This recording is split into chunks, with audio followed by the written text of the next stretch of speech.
we seem to culturally, be looking at money and development more often than we look at wildlife. So, we really have to ask ourselves as a nation or, as civil society, how do we want to be living and how, what do we want to be valuing at this time? Yeah, and that's where I think the tagline for the film just hits the nail on the head. It's a love-hate relationship.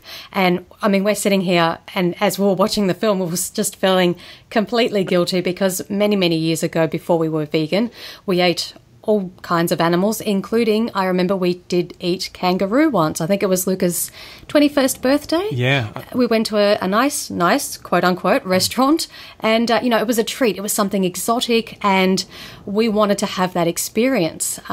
Is there any other country on earth that you've come across, Kate, that eats their national animals? For example, the equivalent would be the Americans eating the bald eagle, for example. It's a strange thing China we do. eating the panda. No, definitely. We never came across that at all, actually. So, yeah, look, that is unusual. And I think, that example that you give is, a relatively common example that people think that that's unusual and we might do that. And, individually it's probably, in our minds we go, oh, yeah, that's okay. It's just me and I'm just trialing it and I'm just making handbags from it or I'm just doing this.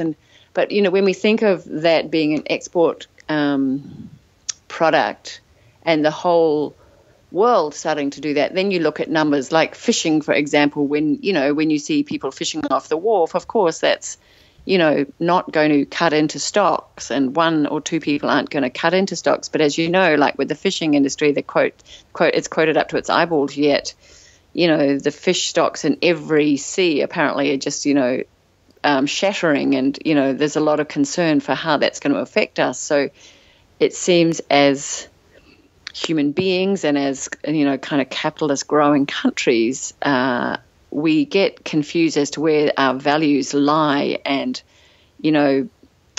what major international exports can do to wildlife. We haven't got a good track record with wildlife. And we just have to always keep remembering, apart from the cruelty or the hygiene issues around this issue with kangaroos, the actual wildlife basis is something that we all should be considering. Kate, what inspired you to make the film?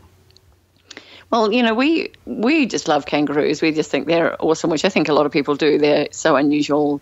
They hop across the vast, plains and they're just great animals, and we were really interested in that. And we found out early on that they're one of the third most recognizable symbols in the world after the Eiffel Tower and the Statue of Liberty. So not only are they loved and revered here, but right across the world, people recognize the kangaroo shape. They all want to come. In fact, I think every Australian that wants to come here wants to see a kangaroo, a beach, and Uluru. So, it's like people have a strong passion, and we just thought, wow, what a great topic for a story to sort of look at the kangaroo and what's happening with the kangaroo and why we kind of have this symbol. And, it's just interesting that our country, that we hold that up so high. Kate, the film was released in the United States before Australia. How have American audiences reacted to the film?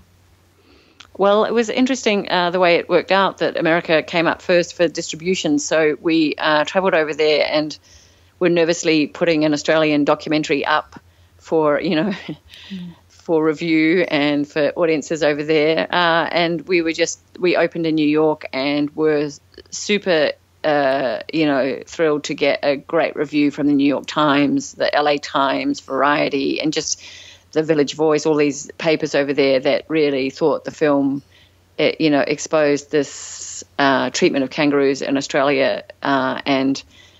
So they're very interested. The audiences were very interested. They had a lot of questions. They are interested to see what California's doing with the kangaroos. There's a whole section in the film on that.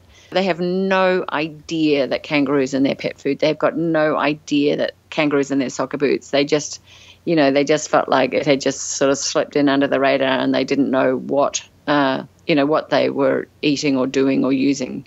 It went really well over there. For an Australian doco to kind of get a cinema release is amazing in America. So just on a film level, it's just done super well over there, and we were just thrilled.